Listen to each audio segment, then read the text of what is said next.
Amém. Graça e paz, irmãos.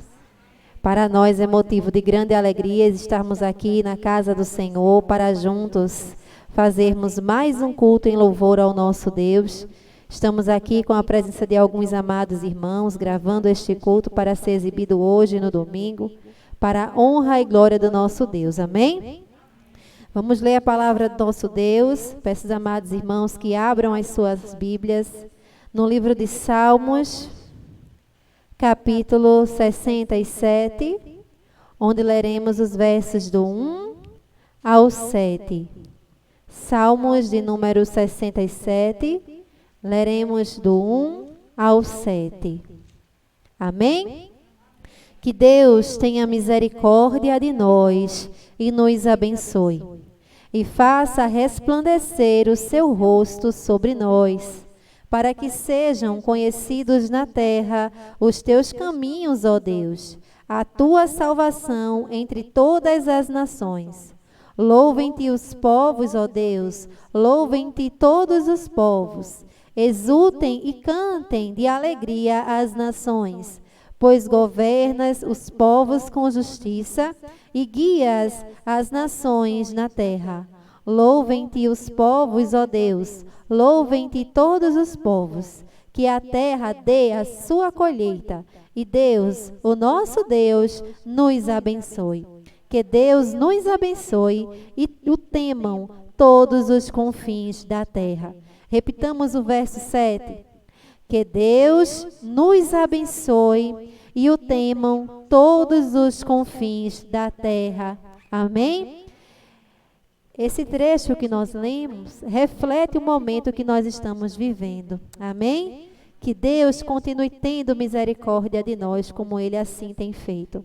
Vamos orar neste momento. Convidamos você também aí na sua casa, juntamente conosco aqui no templo, a se colocar de pé, a direcionar o seu pensamento ao nosso Deus nesse momento.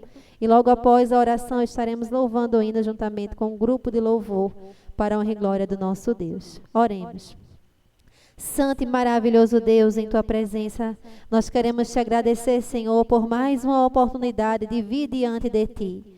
Te bendizer, Te louvar por tudo que o Senhor tem operado em nossas vidas e por tudo que o Senhor ainda vai operar, ó Deus.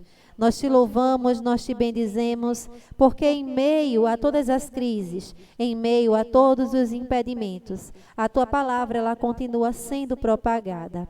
O Teu amor, o Teu culto continua sendo feito e a adoração a Ti, ela continua sendo, Pai, magnificada e exaltada em Tua presença.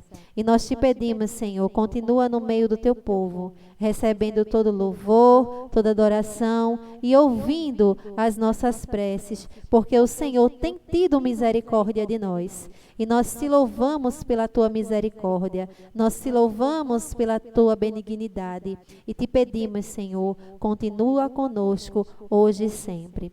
Em nome do Teu Filho amado Cristo Jesus, que vive e reina para todo sempre, nós Te oramos e nós Te agradecemos. Amém.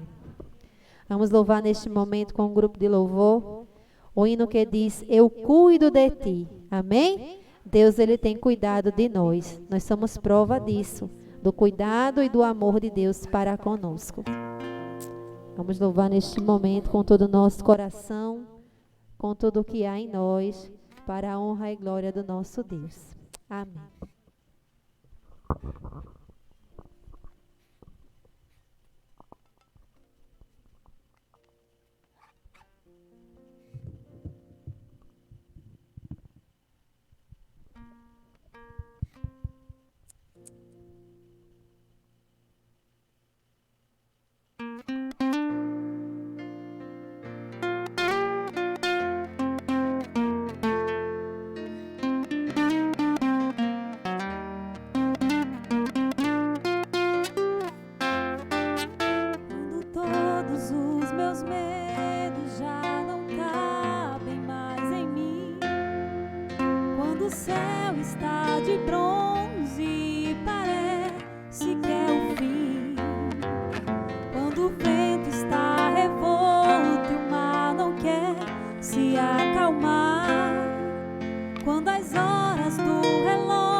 Quando você sente medo, do teu lado eu estou. E é bom que você saiba que eu sinto a sua dor. Nunca, nunca se esqueça que o mar posso acalmar e que eu sei o tempo certo da vitória te entregar. Este tempo é necessário pra te amadurecer, e depois tem novidade pra você. Eu cuido de ti, eu cuido de ti. Descansa em mim, comece a sorrir.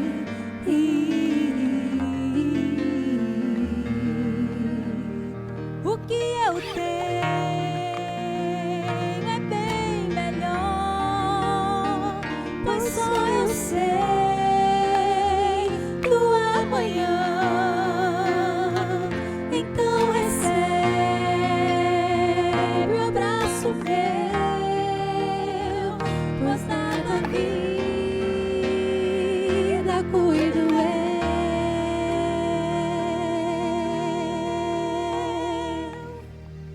eu cuido de ti, eu cuido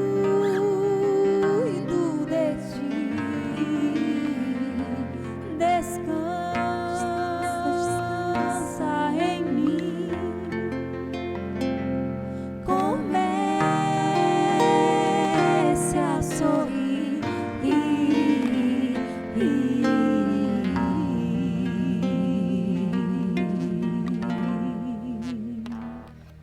Amém.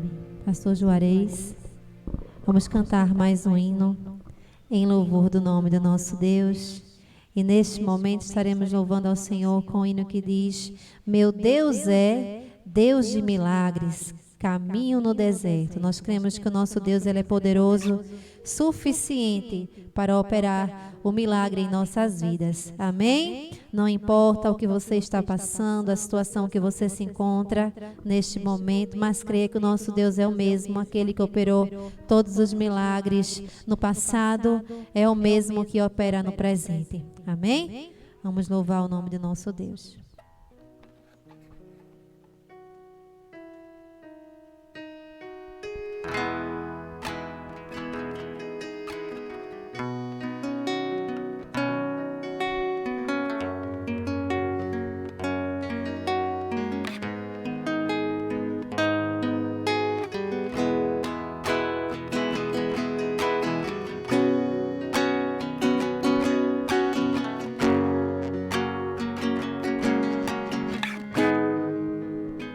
Estás aqui, movendo entre nós. Te adorarei, te adorarei. Estás aqui, mudando destinos. Te adorarei, te adorarei. Estás aqui, operando milagres. Te adorarei, te adorarei. Estás aqui, transformando nossas vidas. Te adorarei,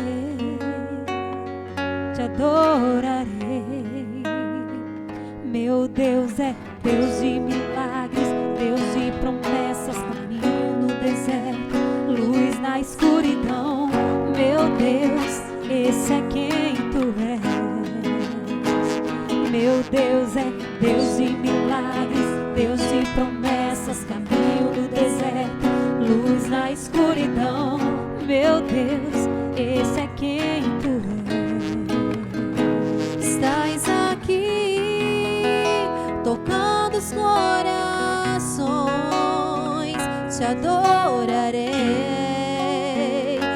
adorarei. Estás aqui, curando multidões. Te adorarei, te adorarei. Estás aqui, restaurando os corações. Te adorarei, te adorarei. Estás aqui, transformando histórias. Te adorarei, te adorarei. Meu Deus é Deus de milagres, Deus de promessas, caminho no deserto, luz na escuridão. Meu Deus, esse é quem tu és. Meu Deus é Deus de milagres, Deus de promessas, caminho no deserto, luz na escuridão. Meu Deus, esse é quem tu és. Enxuga as lágrimas, restaura os corações.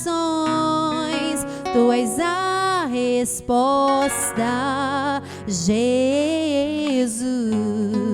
Enxuga as lágrimas, restaura os corações. Tu és a resposta, Jesus.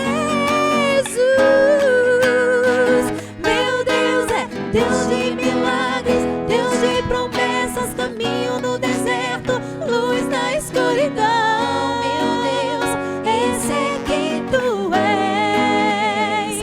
Meu Deus é Deus de milagres, Deus de promessas, caminho no deserto, luz na escuridão. Meu Deus, esse é quem tu és. Meu Deus é Deus de milagres, Deus de promessas, caminho no deserto, luz na escuridão. Meu Deus, esse é quem tu és. Amém. Nosso pastor Carlos Juarez está com a oportunidade neste momento. É com alegria muito grande, irmãos, que estamos diante de você, diante do Senhor, o nosso Deus, para esse momento onde adoramos ao Senhor e também queremos compartilhar com vocês da mensagem de Deus, da mensagem do Evangelho, da mensagem bíblica. E nós queremos ler o texto sagrado inicialmente, e o texto que queremos ler neste momento encontra-se em Provérbios, capítulo 22, versículo 6. É um texto bíblico muito conhecido, onde o escritor sagrado então nos diz assim: ensina a criança no caminho em que deve andar, e ainda quando for velho não se desviará dele. Em outras versões nós leremos: instrui o menino no caminho em que deve andar, e até quando envelhecer não se desviará dele. A palavra de Deus, através do servo do Senhor, ela nos faz um desafio, a instrução, a educação dos filhos, com, digamos que uma promessa de que essa educação, esse ensinamento, ele vai permanecer na vida do jovem, na vida daquele que é instruído, e vai se estender, mesmo que ele tenha aprendido ainda na sua infância. Esses ensinamentos vão perdurar por toda a sua vida, mesmo quando ele envelhecer. E nós então entendemos que nos últimos dias as pessoas estão se interessando por algo que a Bíblia já nos mostrava, já nos falava, que é a questão da genealogia. E nós encontramos hoje as pessoas falarem um tanto nisso e quererem então buscar saber a sua origem como família. E às vezes a busca é através dos sobrenomes. E Se você tiver a oportunidade de ir até a Serra Gaúcha, você vai encontrar, acho que no município de Nova Petrópolis, um museu chamado de Museu a Pedras do Silêncio, onde os idealizadores daquele projeto, daquele museu, eles traçam em forma de esculturas a história da imigração naquela região, naquela região sul do nosso país, como vieram especialmente os imigrantes da Alemanha, da Itália, alguns de Portugal e também do Japão, para habitarem naquela região. E eles, então, em forma de escultura, fazem isso, e é algo lindo, maravilhoso. Mas uma coisa que eles transmitem, ensinam também ali, é a origem dos sobrenomes. Nos tempos mais distantes da humanidade, da história da humanidade, as pessoas eram conhecidas pelo que nós hoje chamamos de nome próprio, na época, digamos que prenomes, e apenas um nome. Com o crescimento da população, havia necessidade de se dar um diferencial. Então, existiam várias pessoas se chamando de, digamos, ou por exemplo, de José. Então, era necessário, então, ter um diferencial para saber qual era o José. Algumas vezes, essas pessoas elas eram, como a gente encontra na própria Bíblia, era acrescentado o nome do pai, não é? Para então se diferenciar qual era o José. Mas a gente vai também ver que em alguns momentos estava relacionado com o nome do lugar, de onde aquela pessoa era, onde aquela pessoa nasceu ou vivia. A gente encontra isso na história, por exemplo, na Grécia Antiga, quando se falava dos filósofos, então se dizia o nome do filósofo e o lugar de onde ele viveu, onde ele trabalhava, onde ele atuou, onde ele nasceu, por exemplo, Tales de Mileto. E já nos tempos mais da era cristã, nós encontramos, por exemplo, entre os teólogos, nós vamos ouvir falar em Agostinho de Hipona. Então era a maneira da gente diferenciar, identificar a pessoa, o personagem, já que não existia ainda o sobrenome. Mas depois eram conhecidos também pela profissão da pessoa, e aí muitos nomes foram criados a partir disso. Havia também a questão da religião. Às vezes os nomes estão relacionados com o que era chamado de totem, que eram aqueles símbolos da religião, daquelas culturas, daquelas tribos ou famílias, de maneira tal que havia algo que seria uma identificação da pessoa ou da família da pessoa. E eu quero observar com você, meu irmão, que nós precisamos também criar uma identidade como servos do Senhor, e em particular como pais que somos, nós precisamos criar uma identidade familiar. Nós precisamos transmitir aos nossos filhos uma educação que gere nele, que crie neles uma identidade familiar. E eu quero pensar com os irmãos na educação que cria identidade familiar. E não mais precisamos pensar na questão genealógica, mas nós queremos pensar em algo que gere através da forma como os pais educam seus filhos, e isso, então, crie na mente do ser humano, crie na mente dos nossos filhos uma identidade de quem é ele como ser humano que existe nesse mundo.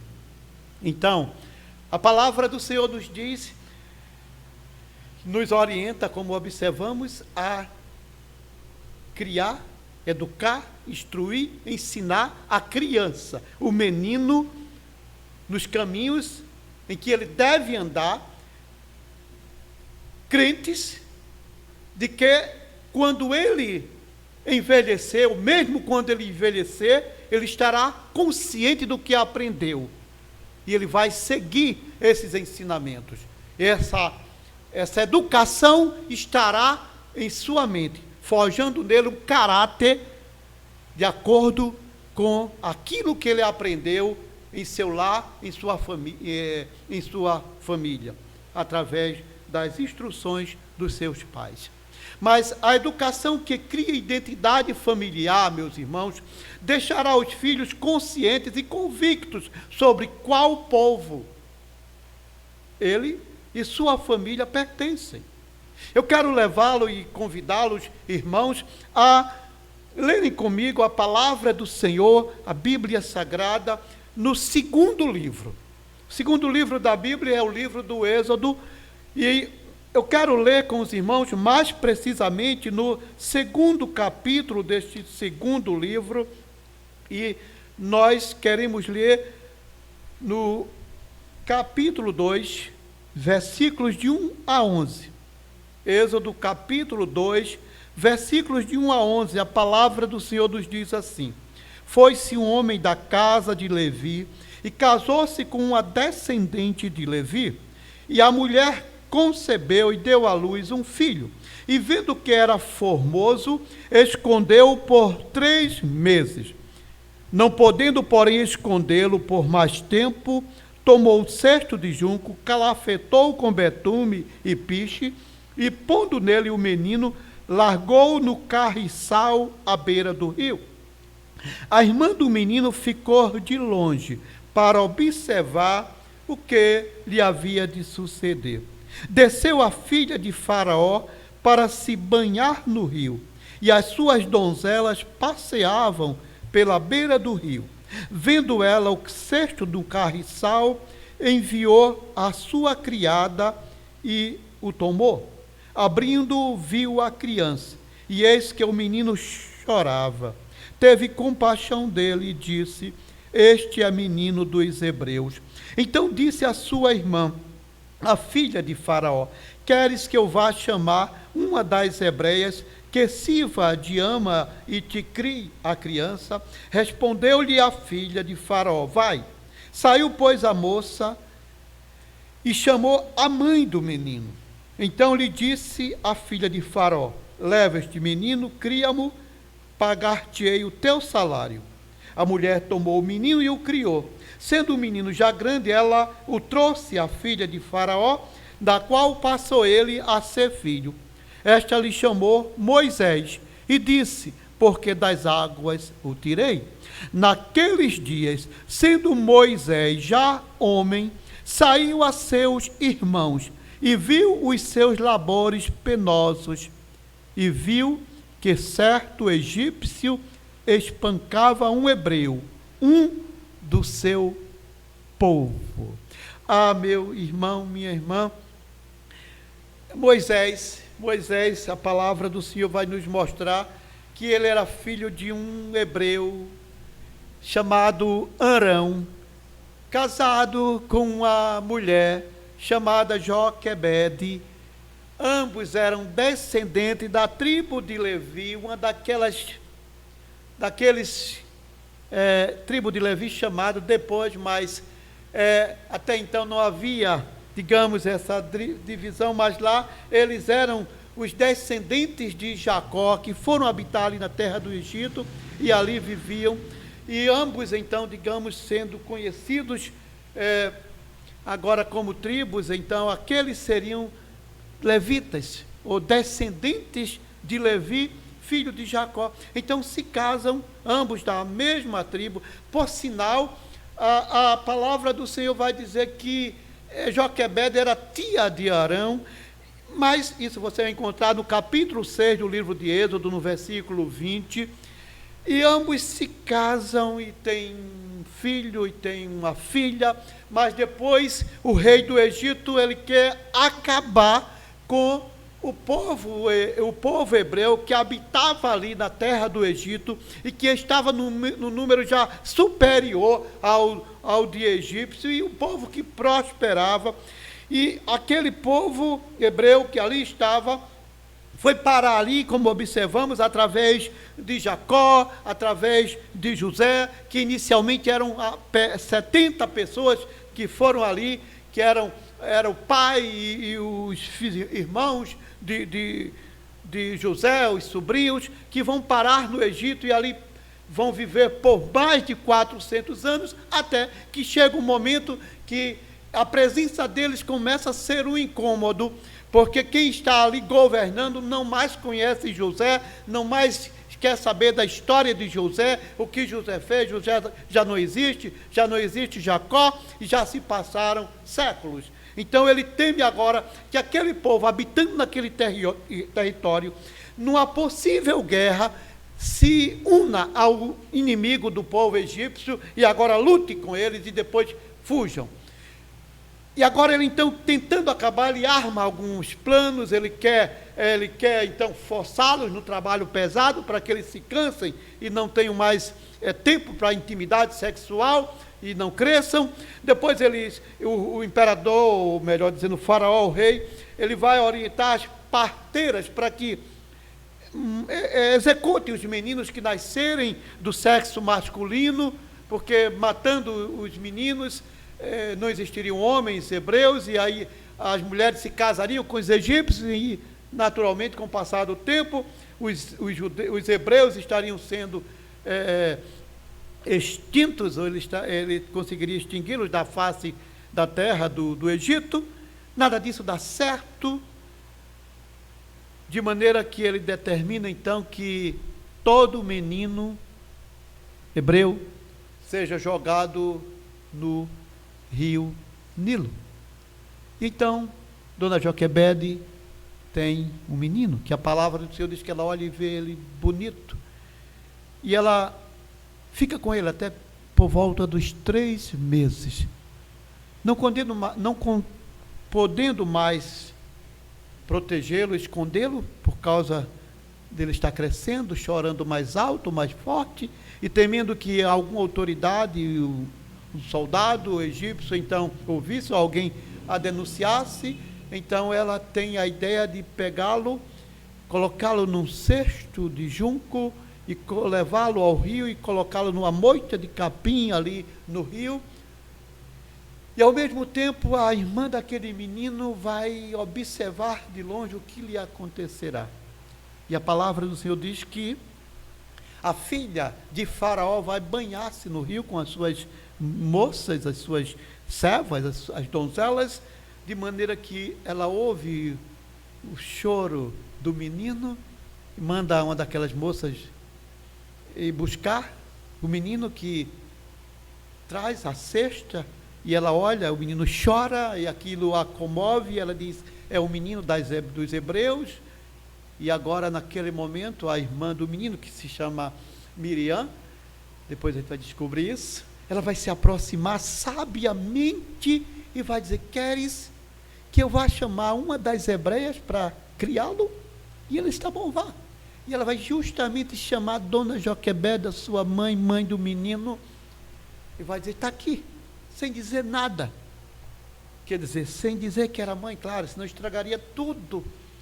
E a princesa vai dizer, leva-o e eu vou te pagar um salário para cuidares dele até que ele desmame. Ela leva. E a palavra do Senhor diz aqui que ele, já sendo grande, e em outras versões eu vou dizer, tendo desmamado. Eu não sei exatamente, nós não sabemos quantos anos ele tinha, mas geralmente se desmamava em torno dos 3 anos. Talvez passou mais algum tempo, mas o que eu sei e o que eu quero chamar a sua atenção é que esse pouco tempo, esses poucos anos que aquele menino esteve sob os cuidados da sua mãe, do seu pai, aquele menino aprendeu que ele não era egípcio. Aquele menino, depois de sair dali da casa dos pais, ele será levado para o palácio e vai viver entre os egípcios.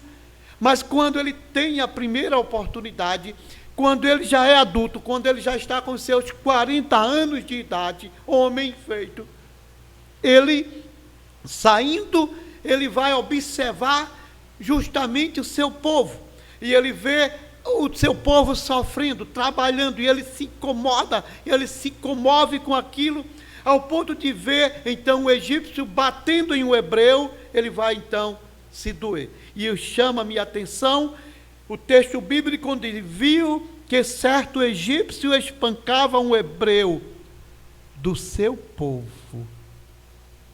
E o que eu quero, meu irmão, minha irmã, compartilhar com você é dessa educação que cria a identidade familiar, que deixará o filho consciente, convicto sobre qual é o seu povo, qual é o povo da sua família, a que povo pertence. E aí pensemos hoje, diante da realidade presente, da diversidade cultural do nosso país e religiosa também. Se os nossos filhos, eles têm convicção de que eles são pertencentes ao povo de Deus, que eles fazem parte de uma família que verdadeiramente é uma família cristã, é uma família do Senhor, é uma família de Deus. Ou eles têm alguma dúvida? Eles precisam saber disso, eles precisam ter convicção. Aquela instrução que Arão, que Joquebede transmitiu para o Moisés, naquele pouco tempo ele que conviveu com eles ali naquela casa, naquela família, foi o suficiente para ele, já com 40 anos de idade, ele lembrasse que ele não era egípcio, mesmo passando a maior parte daqueles 40 anos da sua vida, vivendo no palácio egípcio. Ele não era um egípcio, ele era um hebreu. Aquele povo era o seu povo, o povo hebreu era o seu povo. Isso, meus queridos irmãos, é possível para nós hoje e também é necessário. É necessário que os nossos filhos, eles saibam quem eles são, eles saibam quem nós somos, eles saibam que fazem parte do povo de Deus, que a sua família é verdadeiramente uma família cristã, por terem exemplo nos pais, por aprenderem com o comportamento dos seus pais, o exemplo de vida, o que os filhos veem nos pais. Nós precisamos pensar nisto. Muitas vezes nós estamos negligenciando isto. Nós parece que pensamos que os nossos filhos não nos observam, mas eles nos observam sim, e nós somos o referencial dele. Para os filhos, especialmente os meninos, os pais são o seu herói, os pais são o seu referencial de vida.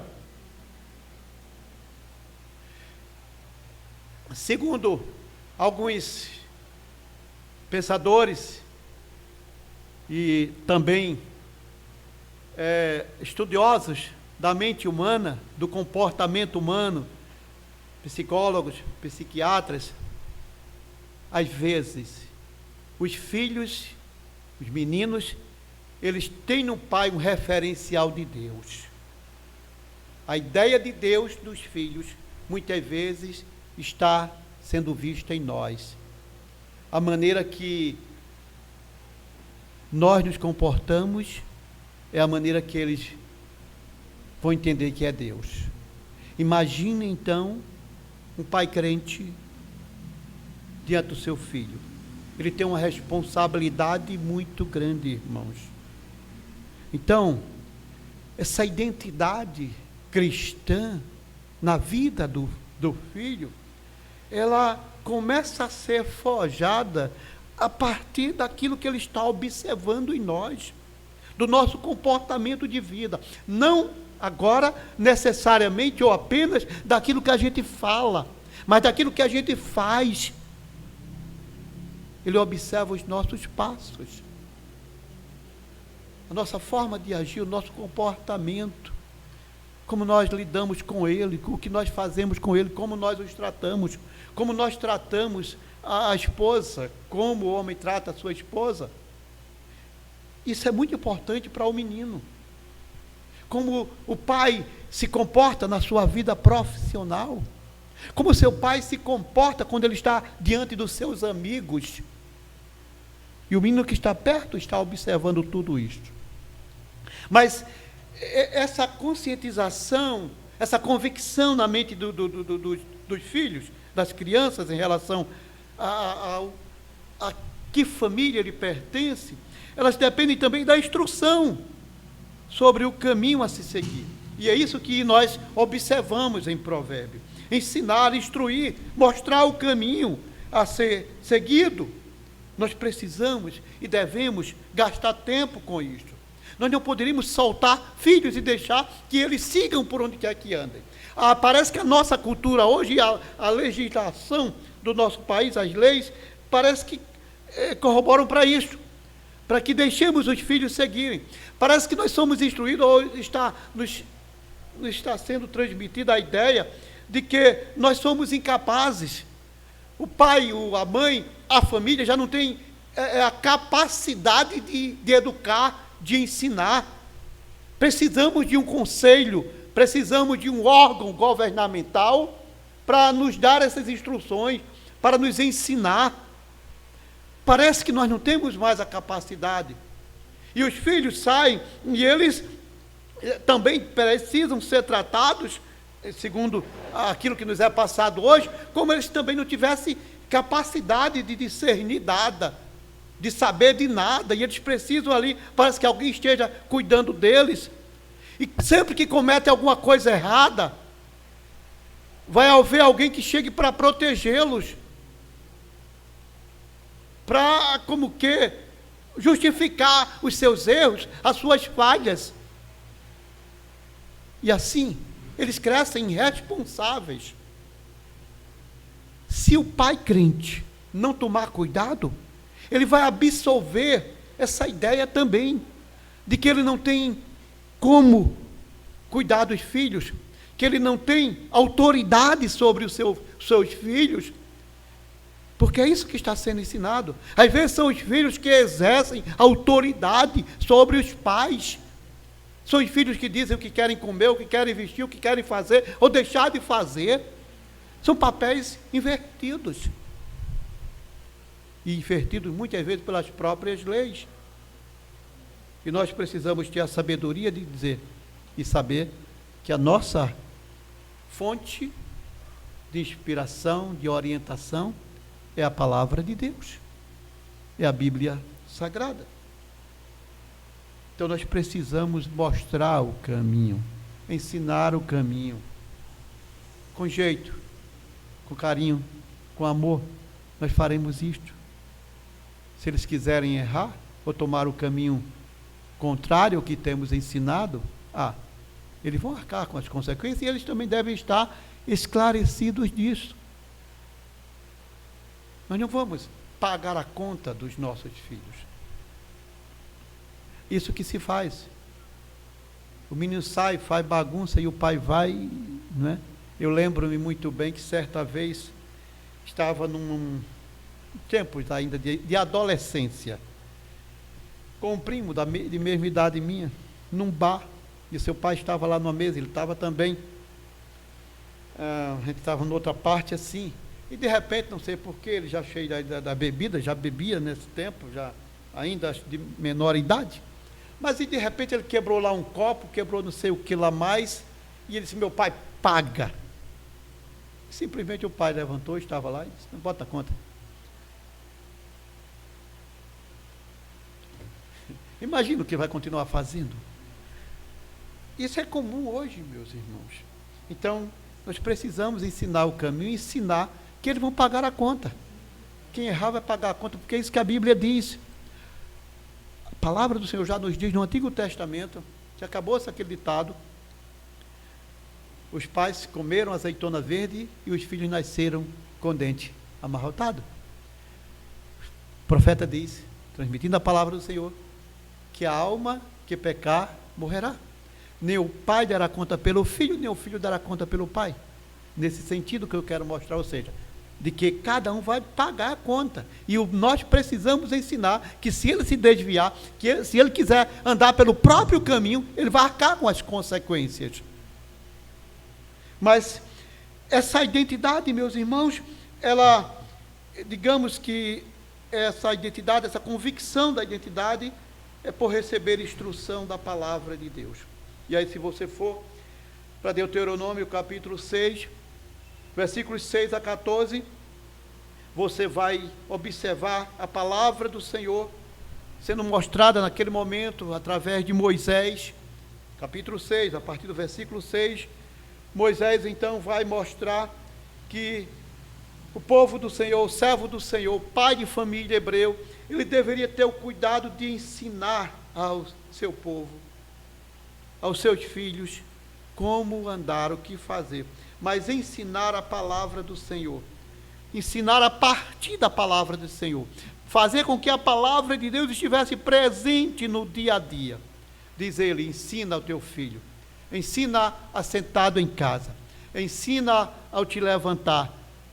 Ensina a andar pelo caminho. Ao deitar, ao levantar, ensina esta palavra. Bota no meio da testa. Bota nos umbrais da porta. Bota em todo canto textos que hoje nós chamamos, ou que a palavra do Senhor já chama também naquele dia, de filactérios.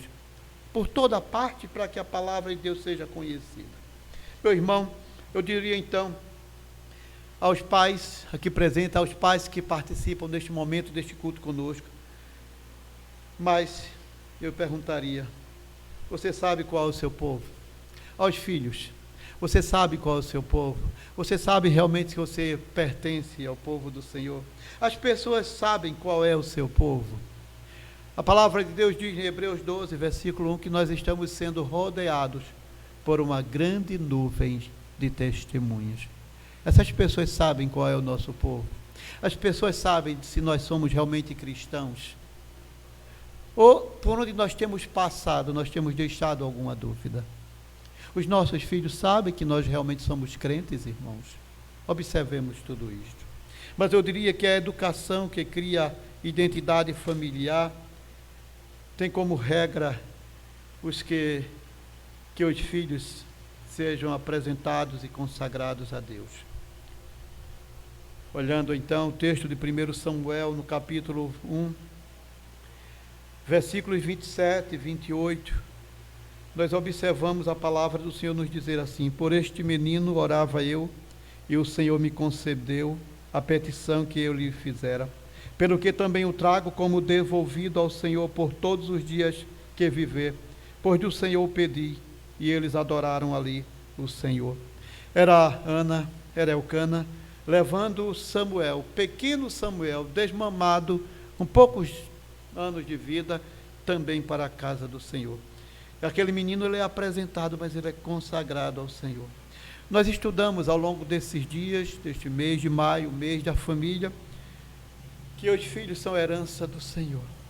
E nós procuramos então estudar a partir ou com base nessa palavra de Deus, neste versículo bíblico, que os filhos são herança do Senhor e que o fruto do ventre é o nosso galardão, que nós precisamos consagrar os nossos filhos. Mas nós aprendemos nesses dias aqui na casa do Senhor, nos estudos que tivemos ao longo deste mês de maio, que o entender que os filhos são herança do Senhor é entender que os filhos não são apenas um presente de Deus.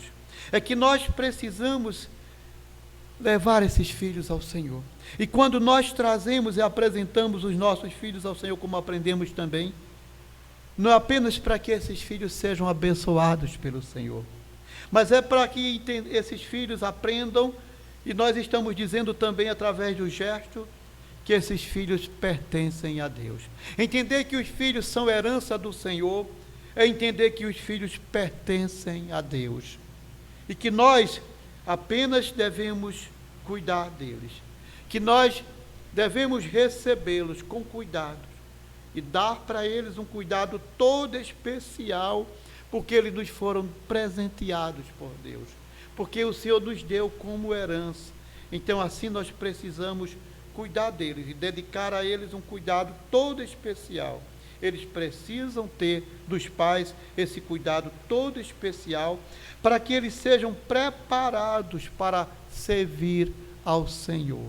E então observamos justamente ontem, que muitas vezes nós não estamos atentando exatamente para o nosso ato, para a nossa atitude, de trazer os nossos filhos para a casa do Senhor, para o que realmente representa trazer os nossos filhos para a casa do Senhor, para a apresentação dos nossos filhos na casa do Senhor, para tudo que envolve, porque observamos que muitas vezes o papel de muitos pais, e diga-se de passagem, pais até crentes, se limita apenas a trazê-los nesse dia à casa do Senhor, que ao longo da vida não há tanto empenho, tanta dedicação em trazer os filhos à casa do Senhor, em cuidar que esses filhos entendam e se preparem para servir ao Senhor.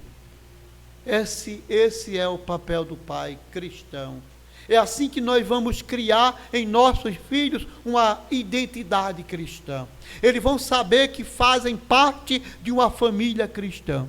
A forma como muitos pais crentes vivem, deixam dúvida na mente dos filhos, dos seus filhos, se eles realmente são cristãos.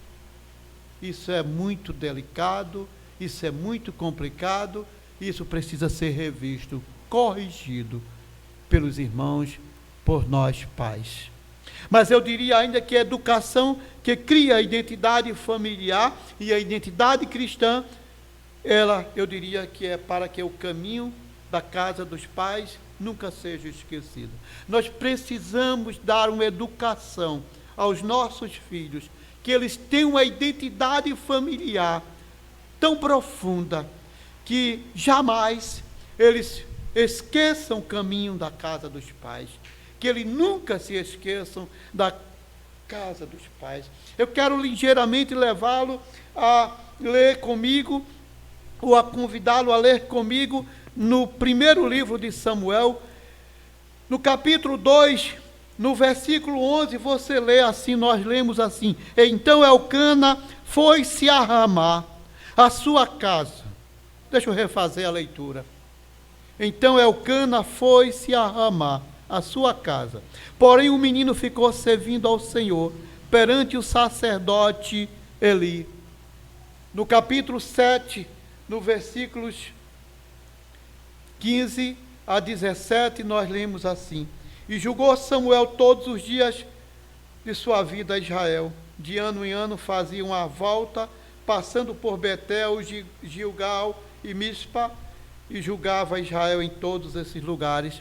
Porém voltava a Ramá, porque sua casa estava ali, onde julgava Israel e onde edificou um altar à casa do Senhor.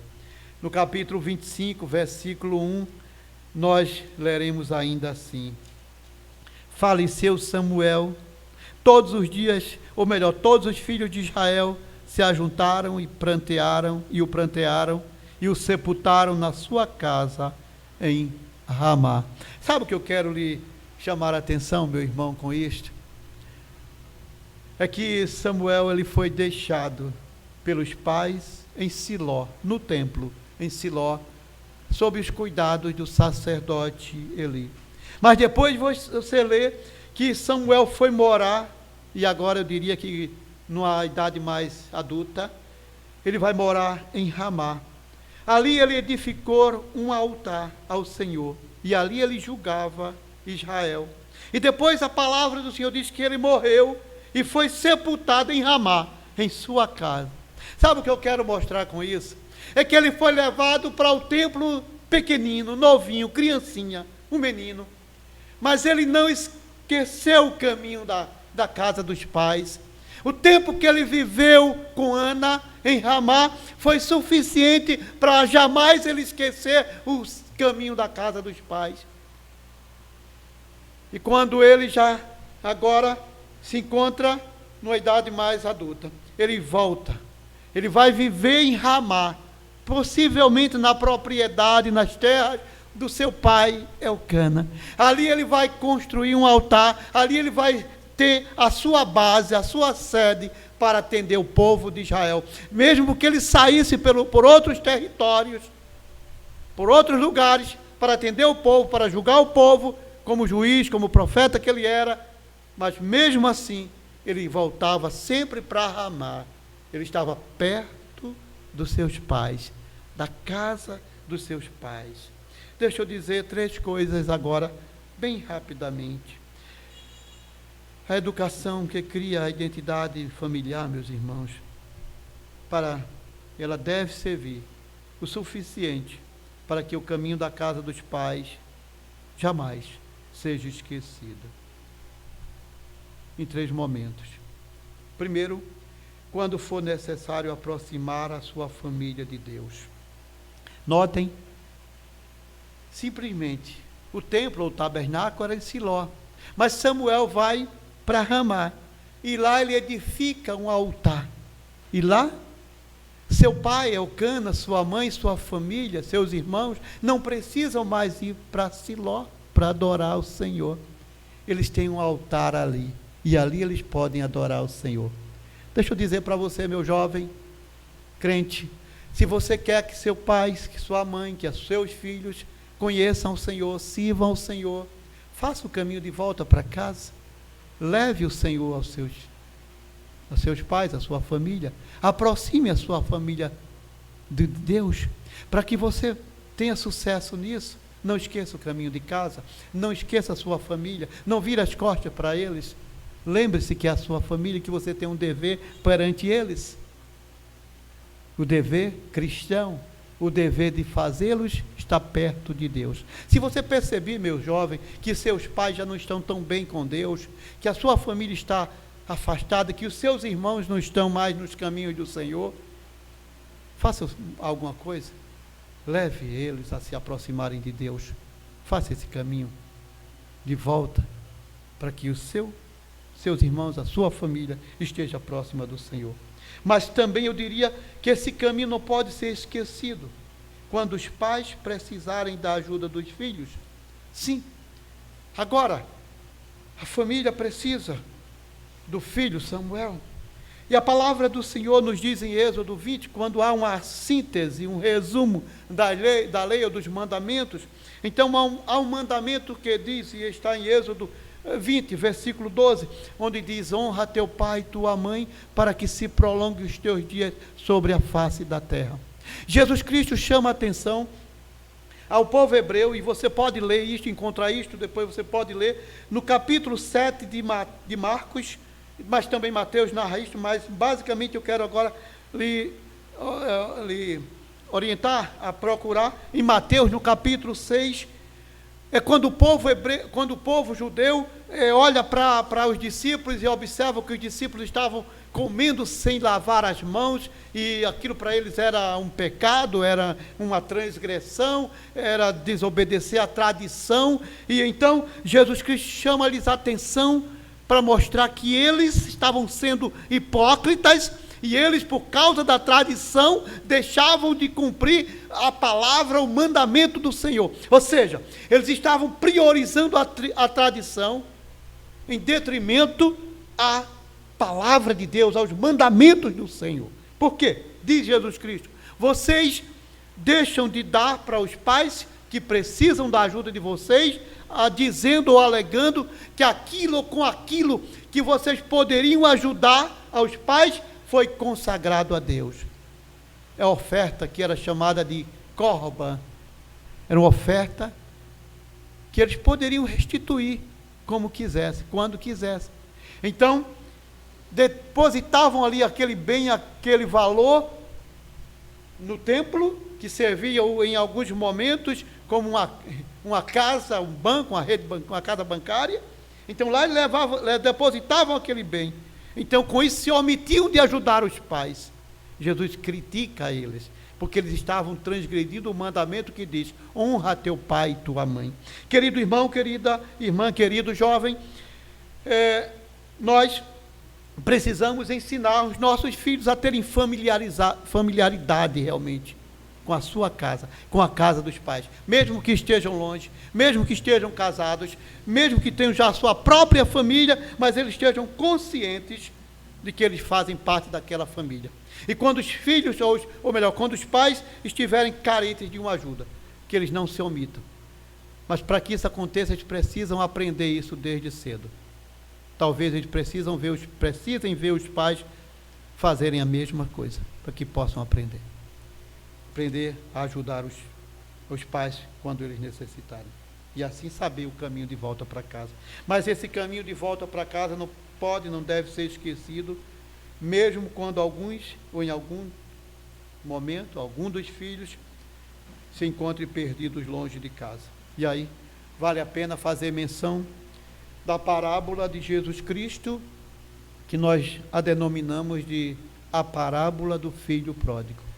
Aquele filho que sai da casa do pai, pega tudo do pai, estraga tudo e depois se encontra numa situação deplorável, humilhante.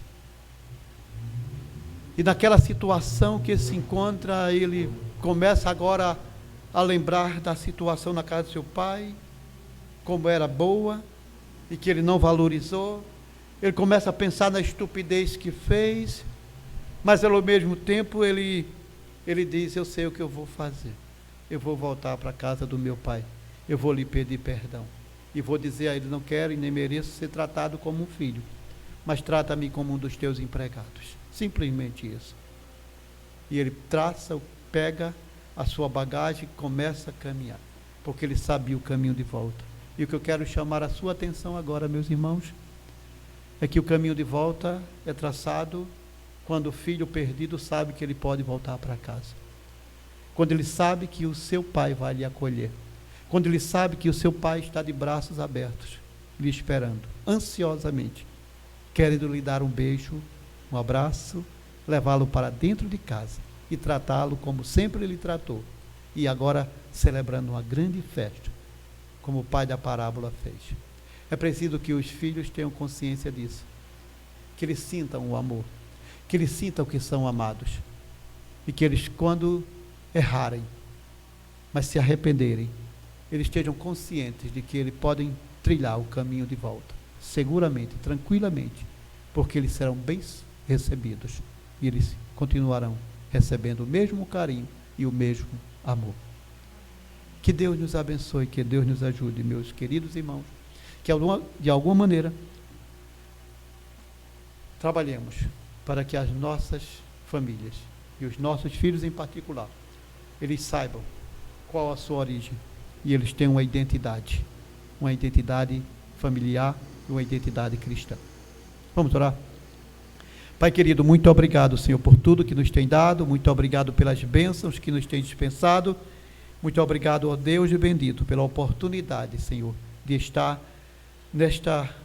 neste momento, compartilhando com todos que nos ouvem da Tua palavra, Senhor. Que ela fique em nossos corações e que através dela, Senhor, tenhamos então a capacidade de melhor desempenharmos o nosso papel como pais cristãos, mas que todos que ouvirem a Tua palavra, de alguma maneira, tenham a conscientização de que fazem parte de uma família cristã, que eles tenham uma identidade cristã, que eles saibam realmente disso. Abençoa a todos, dá-lhes a Tua graça, eu assim te rogo e te agradeço por tudo, em nome de Jesus Cristo, o Teu Filho amado. Amém.